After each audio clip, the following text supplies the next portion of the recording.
Je pensais même être le seul chauvin à être ça. Et je me suis découvert que petit à petit, les gens nous envoyaient des mails, disaient oui, on n'était pas tout seul, moi aussi je suis fier, moi aussi je sais me vendre. Je crois que le Limousin avait tendance de s'auto-flageller. Laurent Mandon est jeune, limousin et fier de l'être. Depuis 5 ans, il vit de sa passion pour sa région. Ses vêtements et ses objets aux couleurs du krill, la communauté révolutionnaire indépendantiste du Limousin se vendent comme des petits pains.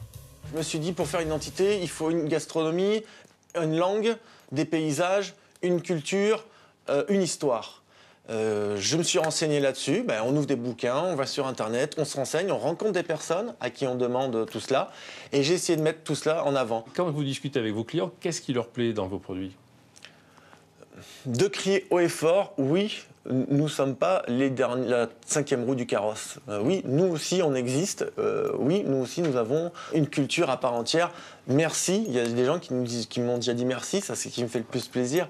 Merci de faire ça et de mettre en avant et de valoriser notre Limousin. Car chez les Limousins, la modestie n'exclut pas une certaine fierté.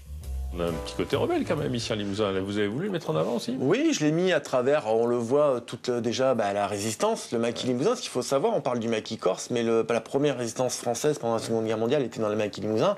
J'ai un prochain t-shirt qui sort où il y a écrit « Viva le Limousine libéré par Georges Guingouin, libération de Limoges, août 44. Enfin voilà, j'essaye de mettre, bien sûr, je reprends à chaque fois, oui, cet esprit rebelle. Et apparemment, chez les Limousins, le sentiment de cette identité n'attend pas le nombre des années. Au début, il y avait le côté ringard du terroir, du côté terroir pour les jeunes. Les personnes, on va dire, un peu plus âgées, les seniors, eux, ils adorent ça parce qu'en plus, on utilise l'occitan, qui pour eux est le patois. Ils aiment justement reconnaître dans ces t-shirts, justement, des anciens mots, le kofaidobé, le minzoto sopo, pikilimudzi, la phrase qu'on entendait. Et les jeunes, ils adorent, eux, c'est le côté provoque. Donc, j'arrive à réunir tout le monde en un seul lien. Parce que les jeunes, Machia Limousin, ça leur parle. Et ils se rattachent à ça pour un peu se sentir moins perdus. Et on revient de plus en plus aux sources, et même les jeunes reviennent de plus en plus aux sources pour se redonner, se rattacher une identité, et pour pas se perdre, dire moi je suis le seul couillon, merde, qui est pas d'origine, qui est pas d'identité.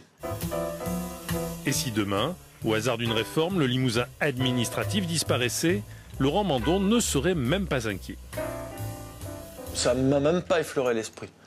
Ça va même le renforcer, pour moi. Parce qu'on va vouloir se détacher. Comme en France, on est un seul pays, les régions se détachent. Là, ils agrandissent les régions, on va encore plus vouloir se détacher culturellement des autres et se différencier.